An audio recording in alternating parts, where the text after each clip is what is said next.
My name is Brogan Farron, and I am a professional organizer. Later in the second hour, you'll get to meet my husband, Scott Weaver, who is a leadership coach. And you were going to say semi-professional. Semi-professional organizer, no. Fully professional organizer. Anyway, let's go ahead and we're going to just start with an opening prayer. Is that good? That'll help us? Okay. Dear Lord, thank you for bringing us back together. Thank you for helping us clarify, move, align, and focus this past week as we improved our relationships with friends and family. We ask that you assist us in doing the same with our relationship with you this week and forever forward. We also ask that you give us the strength to build on what we've accomplished in the past 2 weeks, moving toward a peaceful home, a less stressful and more meaningful life, with better relationships with our friends and families. We know you are with us through this incremental process. Help us to let go of fear, regret, congestion, and help us to be humble. Amen. So, due to tornadoes and everything, we are filming the third week, and I'm really glad to have you all with us. And if you're watching on TV or online, I really appreciate you all taking time out of your personal life to finish up this class. When we do this, normally we always start with the successes of our students. So I am going to show you a couple of pictures of successes from our past students. Here is an office that was really their dine-in kitchen. And so they took back their dine-in kitchen. Here on the left-hand side, you can see they had file boxes and letters and mail, and they even had file cabinets in their dining kitchen. It had become their mailroom center. And they no longer sat at a table for dinner. They sat in their lazy boy in front of the TV, and that's not great for your digestion. And it's very conducive to eating all of the wrong things like chips and the snacks. So they needed for their own health to take back their dining table. So they did, and on the right-hand side you can see, kind of looks like a split picture there, but you can see that they moved into a formal office and they cleaned out their dining room entirely, to include removing pictures because they wanted new pictures. They were so proud of it. They wanted something that was peaceful and encouraging for their digestion. This is a series of rearranging furniture in your living room. Sometimes just rearranging the furniture will help you declutter and simplify the room itself. So they got rid of flowers and tchotchkes and mail and books that were all stacked up just by moving the furniture around. Here is someone who took their cubicle at work, and they decluttered their cubicle so that they might be more productive at work. They tested it out for a week and decided what really had to go back. Their list of phone numbers had to go back, and they felt more successful with their award posted back on their cubicle board too. So that's one way to declutter your office cubicle and make yourself feel more successful. It's a small item, but that's the theme. Choose a small area that will feel really big to you. So this week, we're going to talk about decluttering your laundry room, your garage, and your basements and attics. And then we're going to talk about your final plan. These are the big rooms.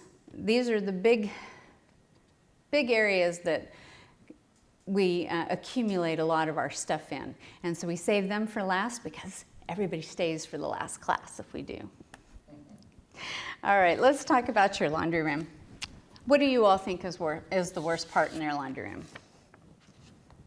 The things that end up there that aren't laundry. Things that aren't laundry that are in the laundry room, definitely. Anything else? Yeah? Not a place that you really spend a lot of time in. You don't frequent. Our laundry room is in our basement, so it becomes a huge challenge for me because it's part of the basement, which is also the garage, and so it just kind of all merges into each other.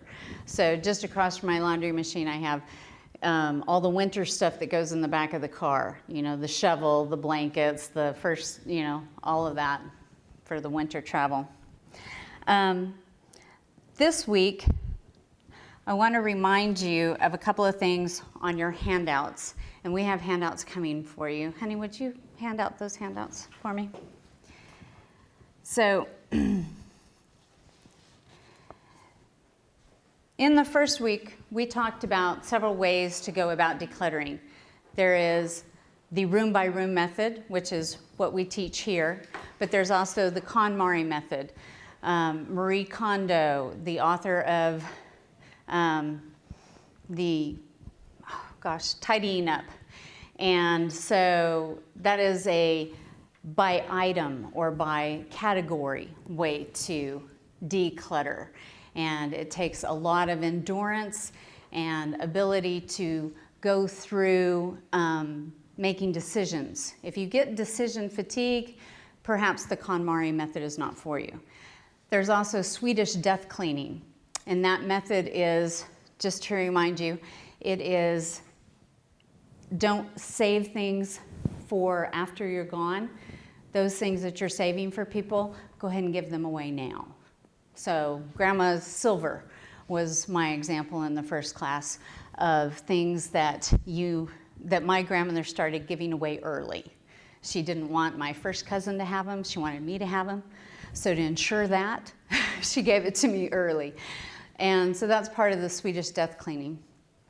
In the KonMari method, the one question you ask is, does this bring me joy? Kind of like holding a new puppy or your favorite outfit. Does it bring me joy? And then the question in Swedish death cleaning is, will anyone be happier if I save this? And because our approach has been incremental in decluttering your houses or your homes, you may have a few rooms or trouble areas that you have scheduled long into the future. These last three areas, the laundry room, the garage, the attic or basement, are probably those that you put off till last. In your plan, at the end of tonight, you're going to state where you want to start in your home and by room, where you want to start in each room. So when you feel lost or overwhelmed, you'll be able to pull out your plan, which is at the back of, we're going to put it on the back of your handout, and you'll be able to refer back to your plan whenever you get lost or frustrated. If you find yourself in the middle of a big mess and you get emotionally wound up or frustrated or just too tired to make one decision, go to a place that you've already organized. You know, maybe it's sitting and looking at the nightstand next to your bed, the first place that we start in class 1. Maybe it's sitting there and reward yourself. You know, I've done this. It's okay. Any place that's more peaceful is a good place to regenerate before you face whatever might be frustrating you. And if you get to a part that might be more cluttered than you think that you can handle, it's okay to forgive yourself for what might seem like a failure, particularly when clutter creeps back in. We're going to talk a little bit today about how to keep clutter out. But when clutter does creep back in, it's okay to forgive yourself and just go back and handle it again if you need to. So there are ways to help yourself stay uncluttered for a long period of time. So if you have left a area, we normally talk about that in the big classroom setting. I'll ask you to share which area did you leave till last. Would you like to share which area you think you're going to leave till last? My garage is, see, there's reasons and there's excuses. There are reasons and excuses, yes. In the golf business, I probably got 1,000 golf balls in the corner of one side of the garage. And the project I had in mind for the intellectually disabled is not probably going to, I was going to have them clean them up and put them in egg cartons and sell them for $3 a dozen at the thrift store. But then my 104-year-old aunt that I was trustee for, I've got her stuff. So where we used to get 2 vehicles in the garage is 1. So I guess my answer is garage. The garage, Basement for me. the basement for you. Yeah, my parents downsized to an apartment from a home with lots of square feet. And my husband's mother passed away, and so we have boxes of their things. Plus our daughter came home from college and brought all of her stuff back that she didn't want and hasn't sorted back through it, so. Plus Yeah. all of our pictures and things that we're in the middle of sorting, right now, it's like, I don't even want to go down. It's overwhelming. Yeah. It is overwhelming. In fact, my mother passed away, and then Scott's mother passed away in fairly quick succession, and then our son graduated college and went off to school overseas. And so we have the accumulation of all of their stuff, our stuff, that kind of stuff, and we have been whittling down. We have been downsizing continuously since 2014. And sometimes, particularly those sentimental items, it takes a while to be ready to give them up. And for our son, it's taken a while for him to agree that he's never going to look at that biochemistry book again. It's okay for me to go ahead and sell it back to the student bookstore, But there are those things, sometimes it does take time. So, Count his blessings that he can even still sell it back. well, that's true. That's true. In selling books, quite often you don't get any of the value that you anticipate, and that's true for a lot of our stuff. Crystal, china, all of those things. Essentially, if you go to one of those places online, you can't really get an antique store anymore to take them. But there are still places online that will buy them. You go there, and essentially you're paying them for the shipping to take it back, and then they're going to resell it to somebody who's missing a piece in their pattern. So anyway, typically in a class, I'll hand out white index cards. And if I'm talking too fast, which does happen, and you have a question, I'll pick up those at the end. So there was a question that I thought was important enough for my husband and I to role play a little bit for you. Would you like to come on up, Scott? And then maybe the microphone will reach you too. Do you think it will? All right. Okay. All right. So Bring. hello, this is Bergen. Hi, Brogan. This is Scott. I want to thank you for thinking of me when you were getting rid of family heirlooms. I want to make sure I understand what your intent was when you sent these items to me. What did you expect me to do with these items? Well, I expect you to pick out the ones that you wanted and send the rest on to Kelly. Okay, I'll ask Kelly if there are any of these items that she wants, because I'm decluttering. I will not be able to keep any of these and want to make sure that if Kelly doesn't want them, that you're okay with me donating them to someone who could really use them. Or, if they're not in good condition, I'll just be getting rid of them. Well, I think that they should stay in the family. And I would rather you send them back to me if you're just gonna throw them out. But Brogan, didn't you send them to me because you don't have room to store them either? Well, yeah, I did. Wouldn't it be better to give them to someone who has a use for them? Well, if you're gonna put it like that, I guess. Yeah, go ahead. That's all right. So this is a question that came up in one of the first times that I taught this class, and it was like, people keep sending me their stuff, and I'm decluttering and I don't want their stuff. So how do I handle that? So this was a little bit of a role play that we did the following class to try and help you say, I am decluttering to family, to siblings, things like that. I really don't want to add more to it. I appreciate it. And there are probably a handful of items that you might want. You're not supposed to covet your neighbor's stuff, but there might be one or two items that my sister has that I think would be really cool. But, how do you keep from all of that stuff cluttering and coming back? So everybody's laundry room is different. So when you take a look at your laundry room, this advice might be a little less specific than I'm going to get in, or that I got on other rooms. And no matter where it is or what clutter plagues it, there are 4 guidelines for your laundry room.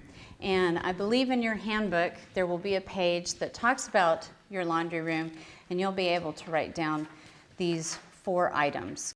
Okay, so 4 guidelines in your laundry room. 1 is get rid of what you don't need in your laundry room. That would be everything that doesn't belong there, really.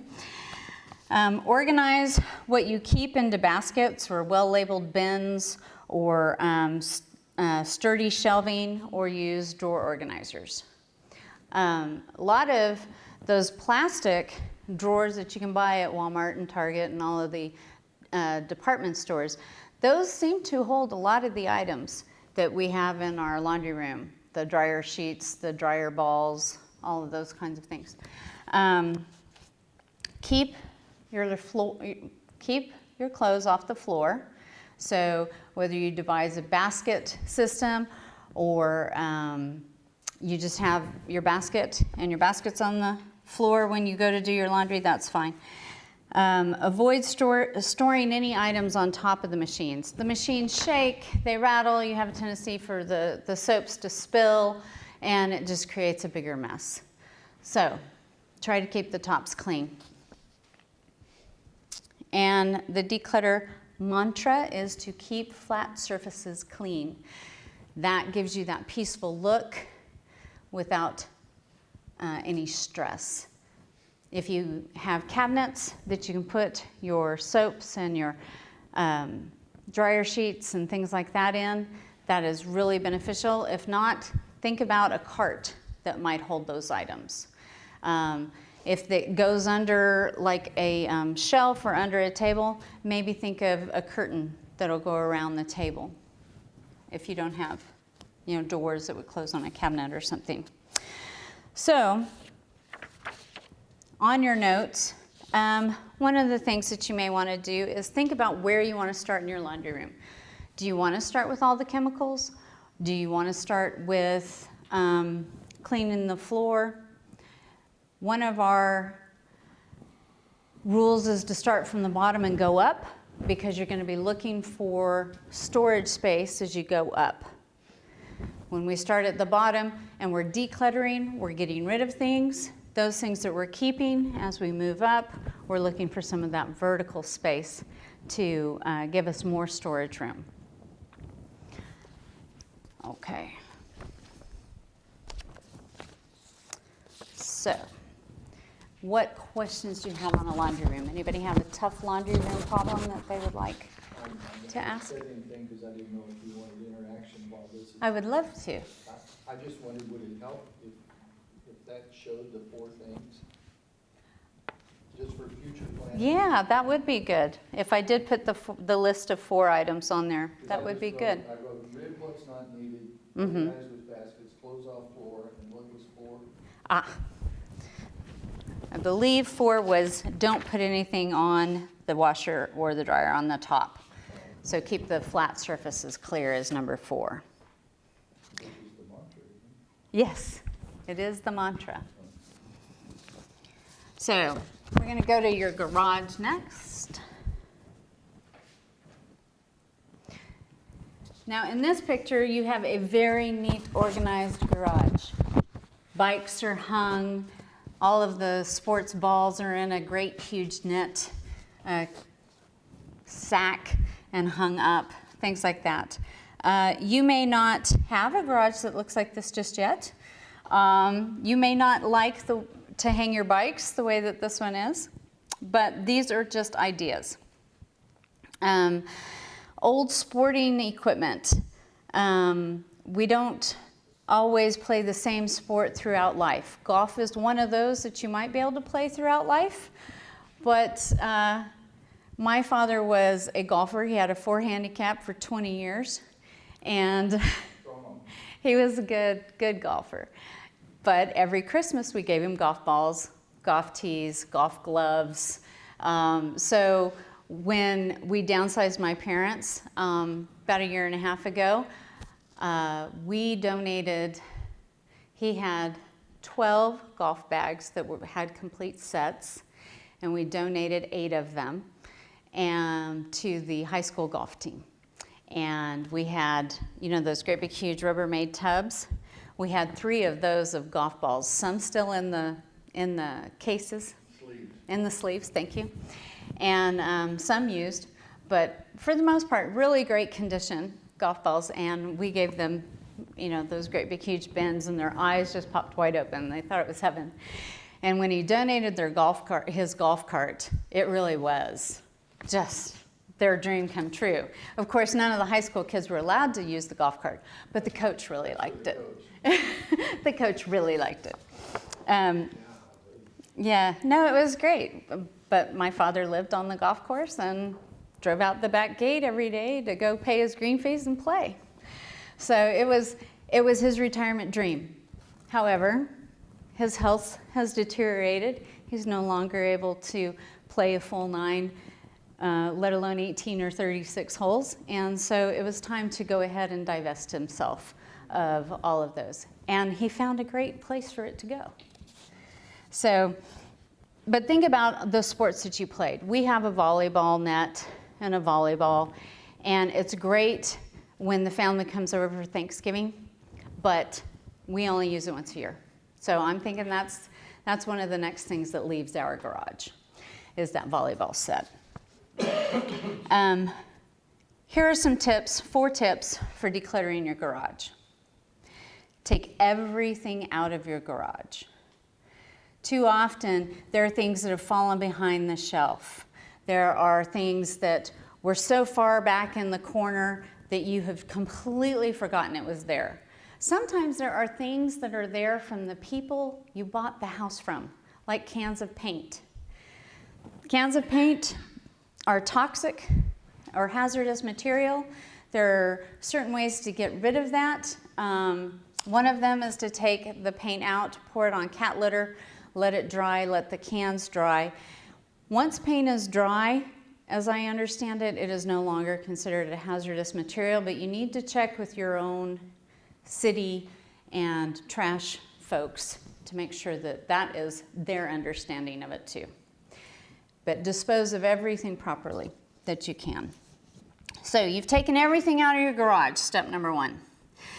And you're going to sort through your items, and you're going to put like items together. So in my case, I'm going to try and put all of my tools in one area, and I'm going to put all of my arts and crafts in another area, and I'm going to try to put all of those seasonal items in yet another area. Once I get them all together, like items, and then I'm going to start my purge. If it's old, used, rusted, broken, needs repair, I borrowed it from the neighbor, it needs to go back. You know, those things that shouldn't stay with me, I begin my purge. With every purge, I have a donate box, I have a relocate box, that might be where I put the stuff that needs to go back to the neighbor, and I have a trash box. So put out your areas of how you're going to divest yourselves of everything that you purge. And then those things that I've gone through, I've sorted, I've purged, I'm now going to organize them. I am going to, first off, plan how what I have saved is actually going to go back in. The things that I know I'm going to use the most. The things that I go to the garage, that I have currently gone to the garage, crawled over everything else to get to it, those things need to go up front. Okay? They need to be handiest. Other things that I don't use quite as often, they need to be further back. So plan out how you're going to use your storage space. If you want to purchase storage bins or a tool cabinet or some sturdy shelving, now's a pretty good time to do that. Have it put up, have it installed. If you're going to hang things, put up your hooks along the side of the garage so that your cars will get in. You may even want to put your car in, take the measurements, build your storage system, put put it up empty, and then make sure your car will still go in and out. So, what is it? Measure twice, cut once kind of thing. Measure a couple of times, plan well. So, on the bottom of your notes pages in your declutter guide, you may want to say where you're going to start in your garage. We just did our garage again this weekend, and where I started was in the very back of my garage, where I keep all of my organizing tools, because I knew that I was going to be teaching this class and I needed my organizing tools out in case I ended up putting something in front of that temporarily. So, wherever you're going to start, if it's your golf items, if it's your fishing equipment, if it's any type of sporting gear, maybe it's even your car maintenance. Could be your woodworking shop. Things like that. So write down where you want to start. Make it a small area that you can do alone in a short amount of time to make yourself feel successful, if you're not going to be able to do the entire garage in a weekend. Okay, attics and basements. This picture of the attic and the basement is not exactly my ideal. It's great because you don't have bins sitting on top of bins. Each bin is on its own shelf. So you can pull out the bin without having to unstack bins. In that regard, this is great. In the other regard is other than the labels, I cannot see what is in each bin. I prefer the clear plastic bins. So not only do I have the label on the outside, but I can see on the inside and know what I have in there. So it is also recommended that once you do get your garage organized or your attic or your basement organized, you're going to want to take an inventory of what you have so that anyone else who needs to find something in your garage or basement can actually find it. So clutter can live forever if it's banished to a basement or to an attic. If it's out of sight, it's out of mind, and it just accumulates because nobody wants to crawl way back in there to get, the Christmas ornaments from 1992. You'd just rather go buy new Christmas ornaments, right? And that old Christmas tree that has, that one section that the lights don't work, nobody wants to go back and get that either. You may have possessions that you haven't seen for years or even decades that are in your basement or your attic. And a lot of people hold on to things because they think they'll fix it, they'll use it for something else, they'll repurpose it, or they might use it next time. Well, if those are the kinds of things that you're saying about any particular item, it's probably time to let go. It's probably time for it to have a new life or to see the end of its life. Put aside a good chunk of time when you're addressing your attic or your basement. These are not just an hour-long project. You also want to think about safety when you're in your attic or your basement. If it's too hot or too wet, too cold, think about the temperature while you're down there. Think about taking breaks. Ventilation is not always great in a basement or an attic. You may need to take a break and get some fresh air, literally. So you can tackle your basement in 6 steps, or your attic in 6 steps. You want to divide it into zones. Kind of like we did with the, when we pulled everything out of the garage. We had a zone for tools, we had a zone for sporting equipment, things like that. And when you do the plan of how you're going to put it back in, you're going to keep like items with like items. So you're dividing your basement and your attic into zones, and you take everything out of that one zone. When you divide it into zones, this is a way to make a really big project into smaller projects. So you just do one zone at a time. Sort everything into your 3 boxes of donate, throw away, or keep. The items that you are not keeping, you need to move outside of your home. This is one of those things that we want to encourage you to do. If you make the decision that it is not a good item for you to keep, don't question yourself. Go ahead, move it to your vehicle, or move it out to the curb for the trash, or move it to the room that it needs to go to when you're through sorting and purging that entire zone. You don't want to let it sit and you want to go through it again. You should not go through things twice. That just doubles your workload. And so that was number 4. Move the items that you're not keeping outside of your home. Number 5, keep the like things together. Number 6, label your boxes and bins, which includes going ahead and doing your inventory sheet. So, your plan. On a piece of paper, maybe in your handbook on the back, you're going to want to draw out the floor plan of your house. Just roughly. It doesn't have to be, architectural level planning, but just draw out your home and then show all the rooms in your home and then circle some of your clutter spots. Ours sometimes is a dining room table. When we don't have time to go through the mail immediately, it lands on the dining room table. That would be one clutter area. Our exercise room seems to be where things that don't currently have a home go. So if you have those rooms or those areas, go ahead, circle those on your diagram. And then we've looked at each room individually, and we've already said where we want to start. We have a start point for each room. Well, which room do you want to start with? Do you want to start in the family room? Do you want to start in the living room? Do you want to start in the master bedroom? The way this class was organized, we did master bedroom, closets, and the bathroom. If that's the way that you want to go, that is completely fine. This is your plan.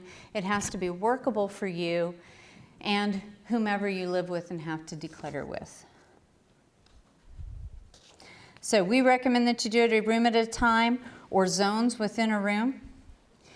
And tell people that you live with when and where you're starting. It's their home too, and they need to be part of this process.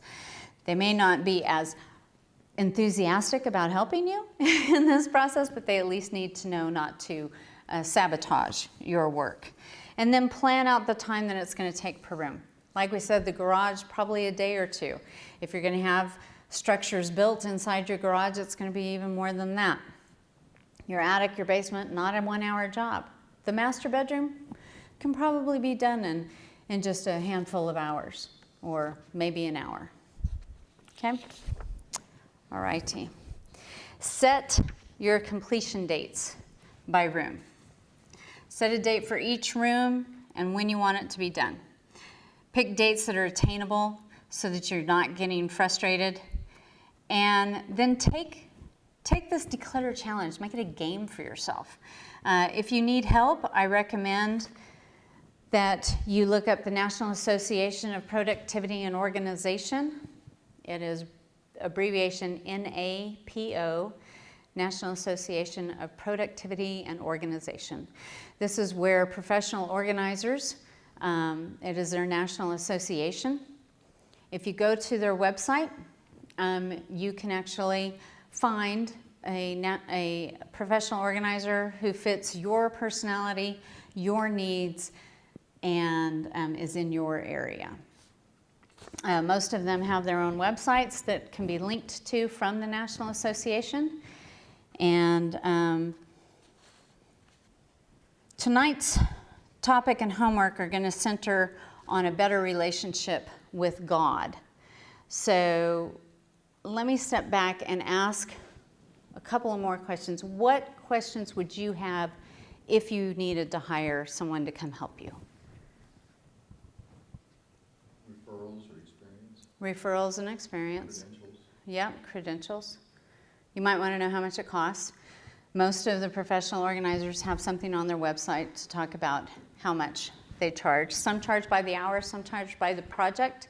Most of them want to come and do an assessment of your area first and then they can tell you about how much it would cost them to help you. Do you have any questions on disposing of things? One class, we had someone with a fiberglass boat. That was a little hard to dispose of, believe it or not. That actually ends up in the landfill if you're here in Jackson or Johnson County. There really is not a recycle place for a fiberglass boat in our counties. Pianos are kind of challenging sometimes to get rid of. Do you have any particular items that you know that are going to be tough to get rid of? Golf balls? Antiques are tough. But there are several estate salespeople here. Most estate sales have an online component, an online auction component to them, and there are some specialists here in the area. In the back of your handbook, there are places to recycle. There are lists of people who will come and tell you how much your art is worth or your jewelry is worth, things like that. They'll help you do that. So we are going to go ahead and take our break, and then Scott is going to come back and he's going to talk about the relationship with God. So last week we talked about our relationship with others. This week we're going to talk about our relationship with God. So because we're not meeting in class and we're doing this at home, there are going to be certain questions that I ask, and what I'd like you to do is I'd like you to go ahead and turn off or pause your video feed and have a piece of paper in front of you and go ahead and write out an answer. And once you've got your answer written to the questions that I ask you, go ahead and start the video again. We'll pick up from there. I will ask you a few questions, so you'll be starting and stopping the video. So just be aware of that now. My first question is, what keeps you from spending more time with that important someone or the relationship that you've chosen to improve on first? So go ahead and stop the video now and write an answer for yourself. And start the video again when you completed that.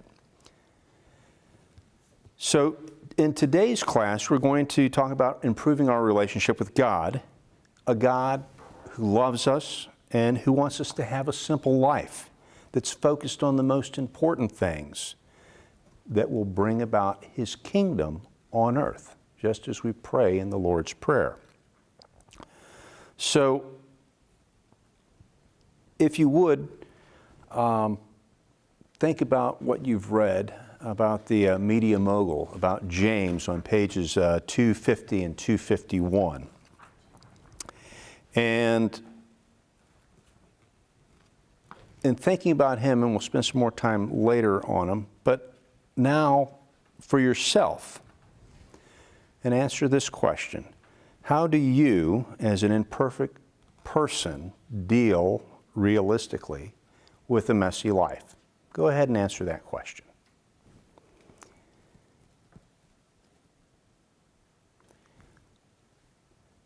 I have another question for you, and this one's a rhetorical question, and that is, are you brutally honest with yourself? Can you say to yourself that I'm wrong? I'm ready to accept guidance, and I'm ready to move to correct myself. Now go ahead and write down an example of where you're doing this in your life.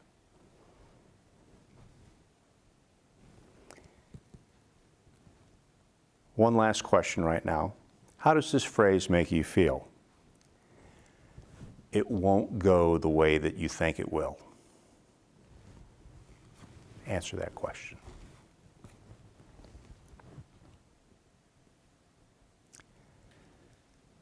So, last week we gave you some homework to go ahead and write down 5 things that you wanted your significant other to do for you and what you thought they wanted you to do for them.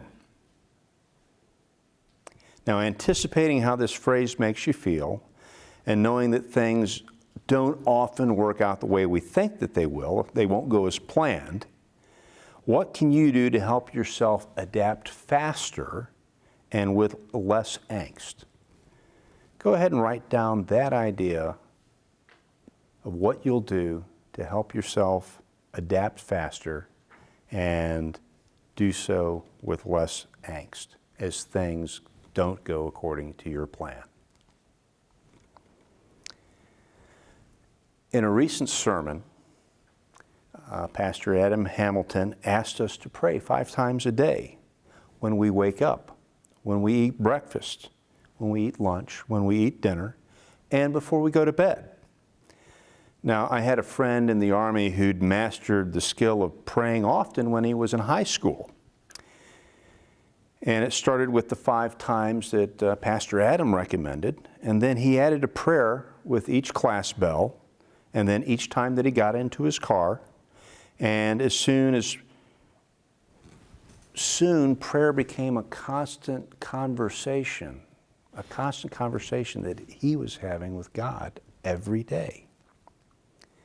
It was full of gratitude and full of humility and requests for assistance and peace. He was the most spiritual and Christ-like person I'd ever met up until that time. So how will you begin your conversations with God, and how will you increase their frequency? Write that down.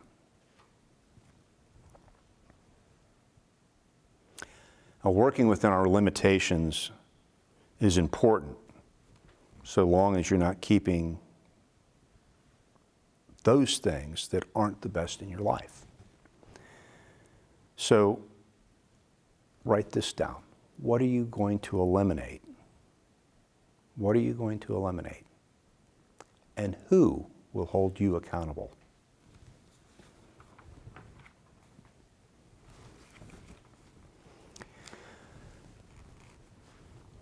Now take a few moments to go back to your books, The Simple Life, and to take a look at 2 stories. One is the story of Jack W. on pages 250 and 251, the media mogul that I mentioned earlier. The second one is the story of Jamie on pages 305 and 307.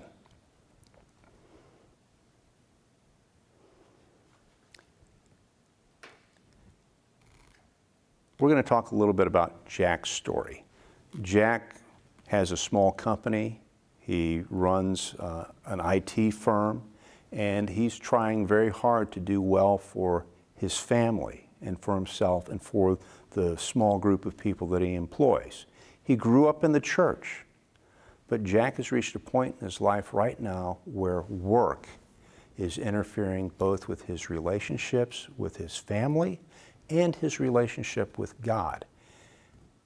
In fact, he came to the realization that he had turned away from God, and in turning away from God, he was taking away from his sons the opportunity to learn to have the relationship with God that his parents had given him the opportunity to gain through the way that they had ordered their lives and ordered James' life as a small boy to go ahead and have that experience that allowed him to set himself on a path to be a good father. And here in a moment when he found out for himself and discovered, really on video, if you can imagine, on tape, for The Simple Life, that he'd gotten off path and where he intended to go.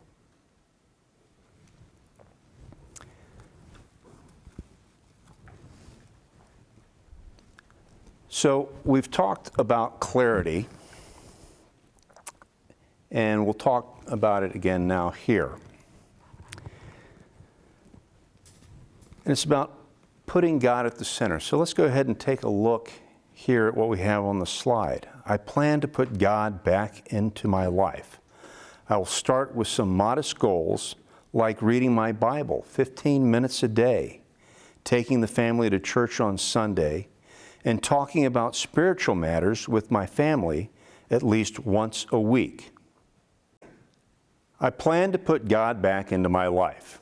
I'll start with some modest goals like reading my Bible 15 minutes a day, taking the family to church on Sunday, and talking about spiritual matters with my family at least once a week.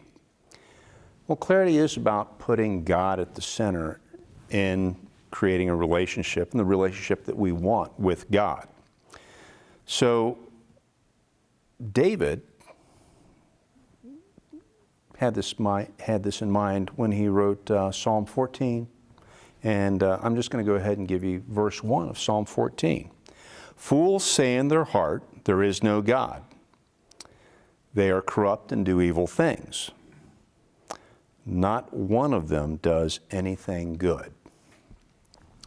So a survey taken for the book Simple Life found that only 2% of the respondents were agnostic or atheists.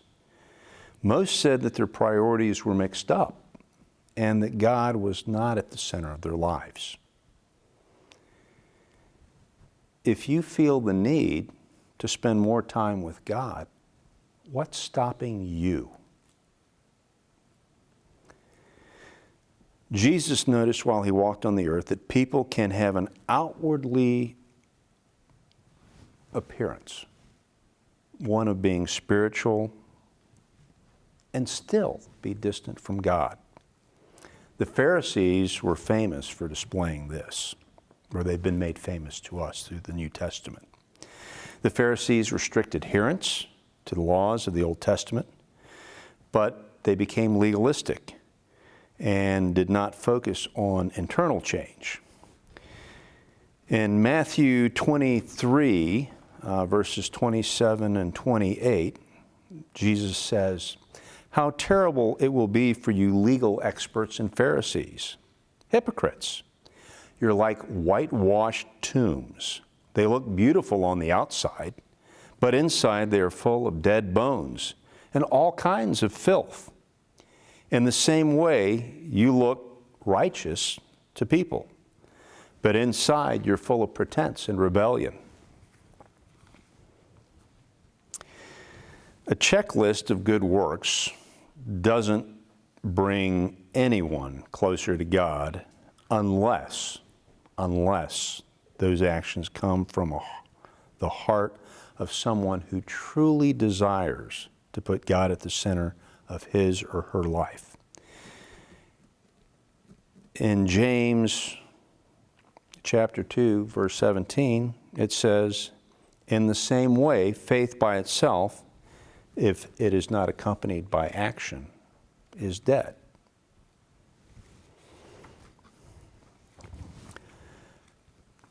Now, let's take a look again here at this mission statement of clarity on the screen. And it's a sample mission statement, and notice that it identifies three simple actions. Three simple actions. I'll start with some modest goals like reading my Bible 15 minutes a day, a modest action.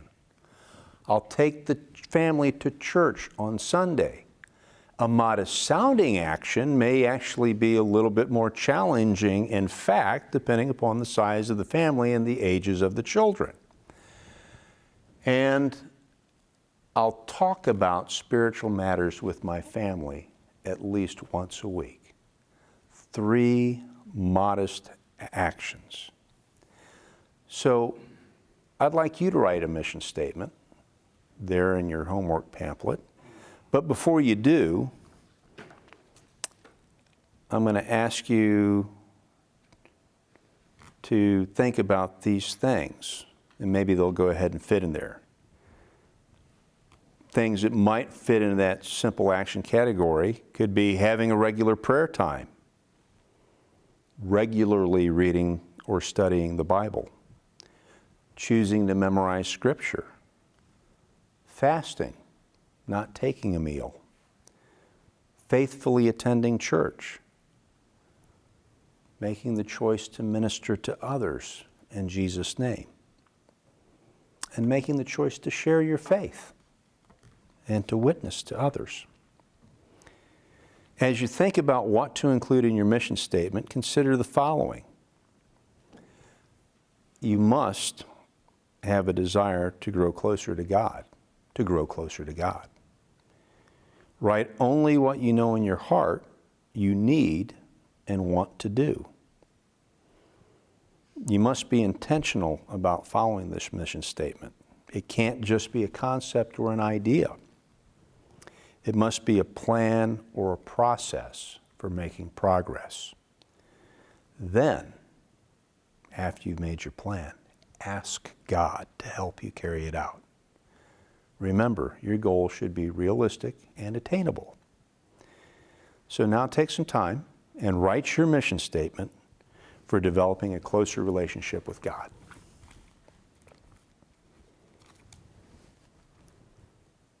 Well, welcome back. Let's talk about movement. The obstacles to movement and what stands between you and your having the relationship that you hope to have and seek to have with God.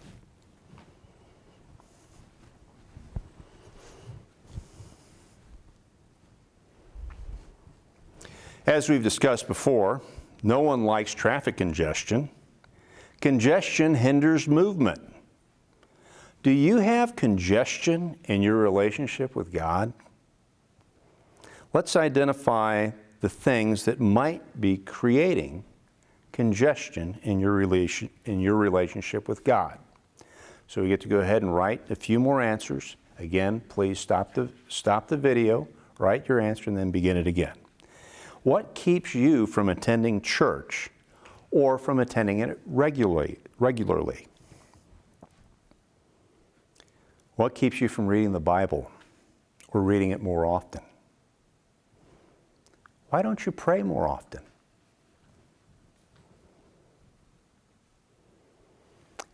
Having talked about the obstacles, now let's talk about making the movement toward God by being prayerful. Pause and pray that God will draw you closer to Him as you practice spiritual disciplines like prayer. Ask God's help in overcoming the obstacles that are keeping you from having a closer relationship. Ask for His strength and don't rely on your own.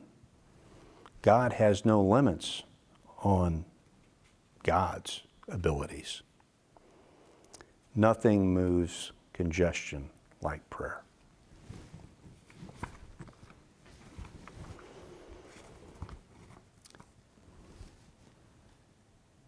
Now, one more thing in moving towards God and the movement towards God, and that's being forgetful.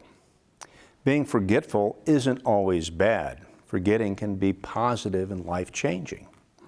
Forgetting is part of forgiving. And sometimes the hardest forgiveness that we engage in is forgiving ourselves. So take a moment and read on your own John chapter 8, verses 1 through 12.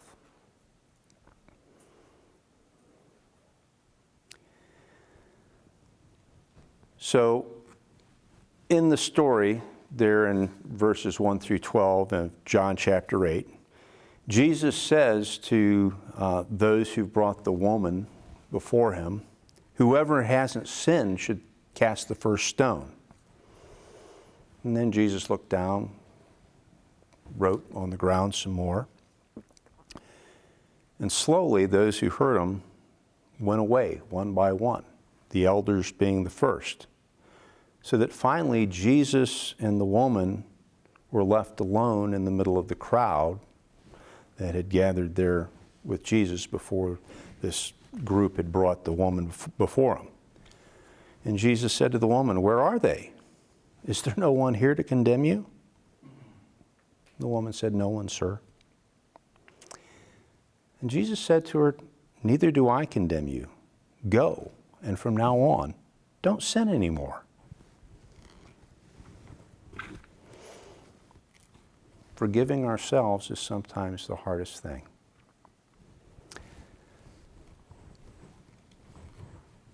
Let's talk about alignment. Time for a little honest self-assessment. And Simple Life means that we have to face the reality of who we are. And it means facing some potentially tough issues, like how unlikely it is that we're going to change much without God's help.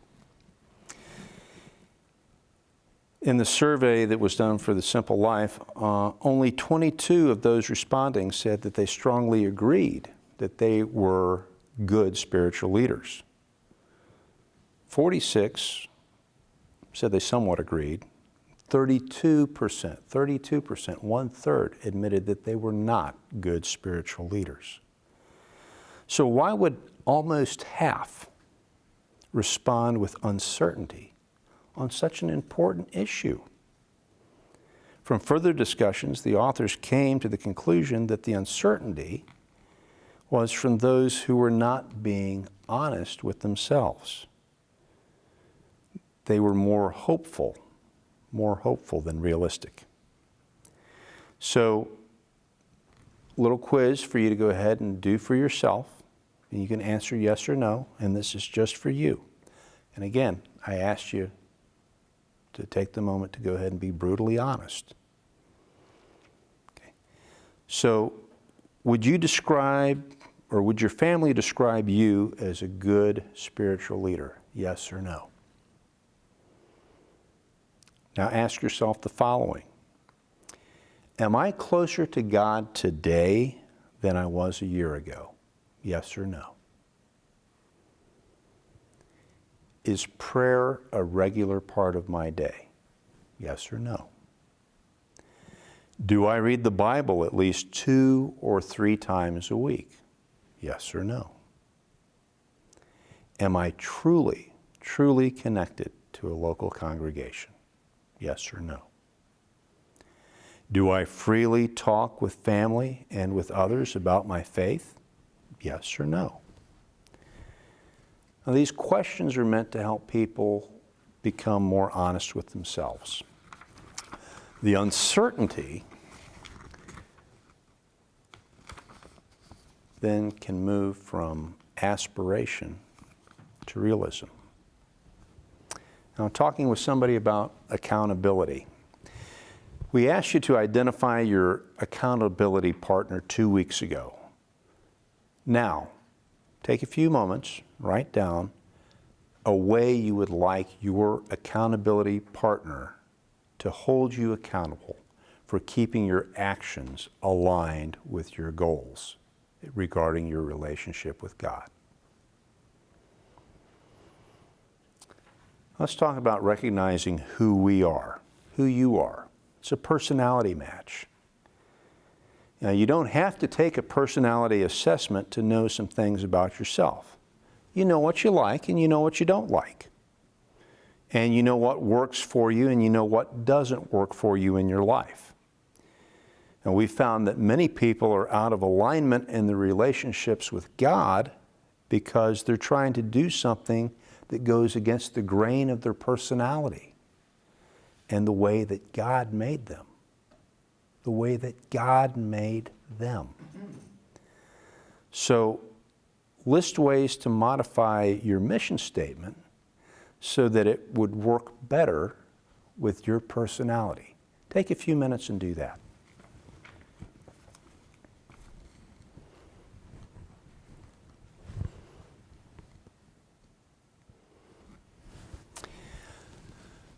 Now, because you're at home, we won't take a look at the final video clip, but I do want to go ahead and talk about focus. Do you struggle with eliminating activities from your life in order to have more time for God? Yes or no? The Simple Life requires that we remove the less important and focus on the important. What's more important than your relationship with God? Take a few moments and think about that. We live in the real world, and the real world's a messy one, and we have to deal with it realistically. So how often have you put off something by stating that you would change things after I get this finished, So next month, after this is done, then I'll have a normal life when the kids are grown and out of the house. You've missed a lot of life if you make that decision. When this major crunch is done at work, I'll be able to get back to what is your obstacle preventing you or delaying you from being closer to God? Deal with your messy life straight on.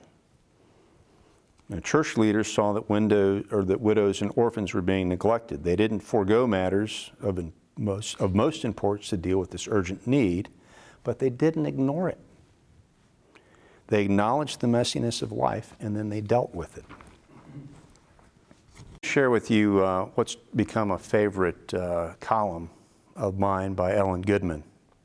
Ellen Goodman was a columnist for Newsweek magazine, and she wrote this in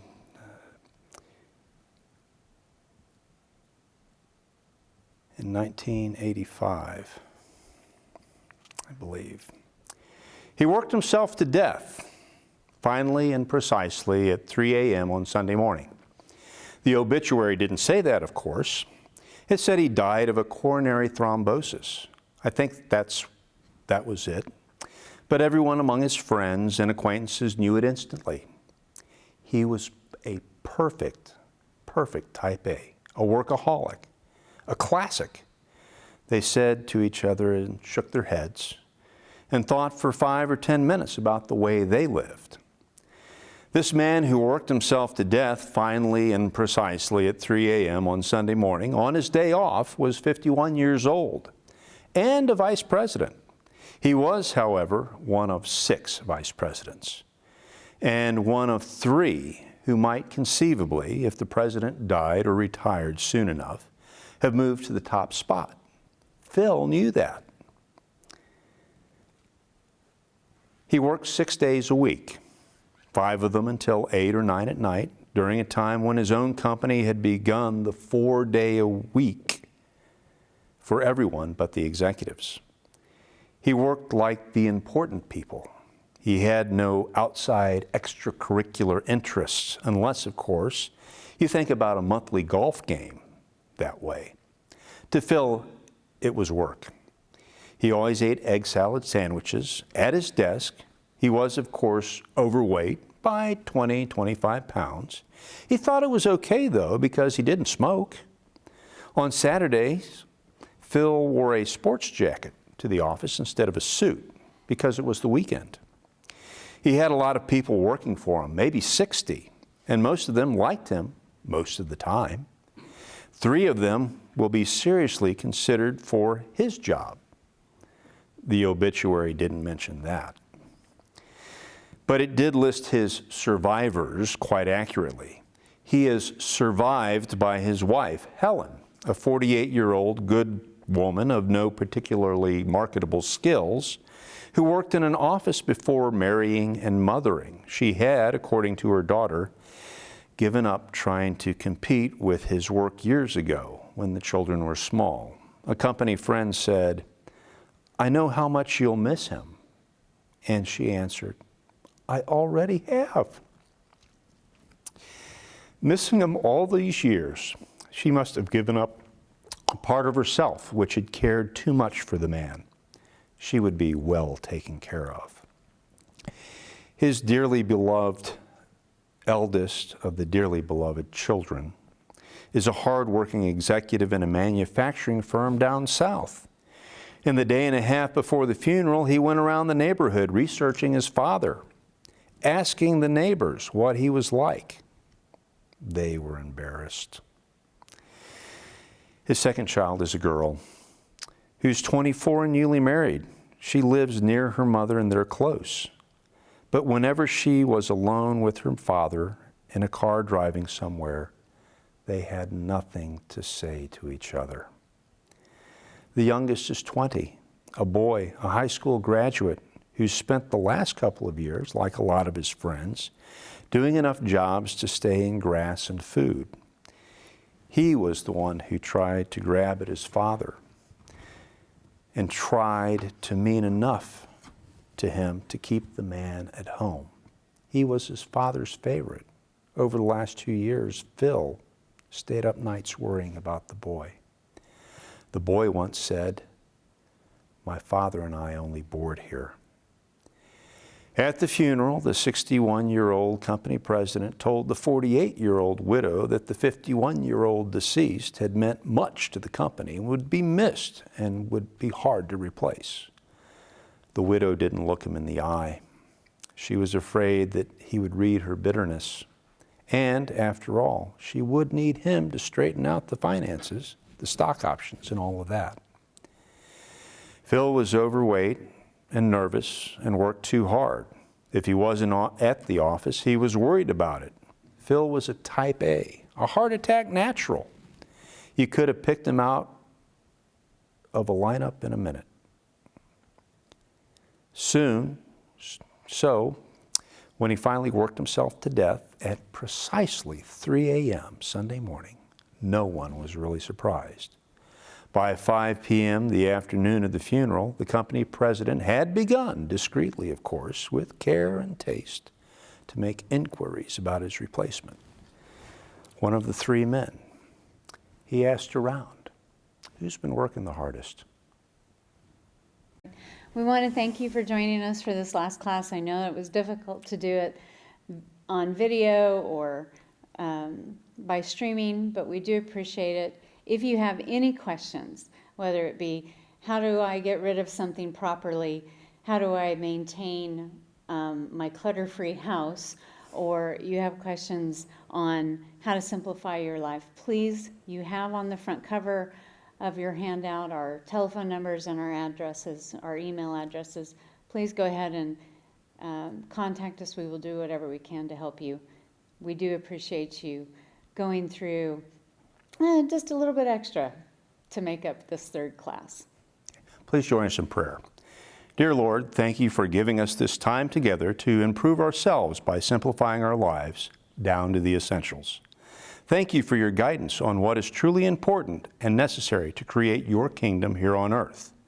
Please go with us as we continue our incremental journey of decluttering and simplifying.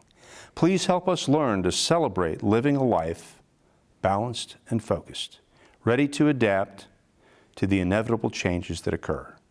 We are grateful. Amen.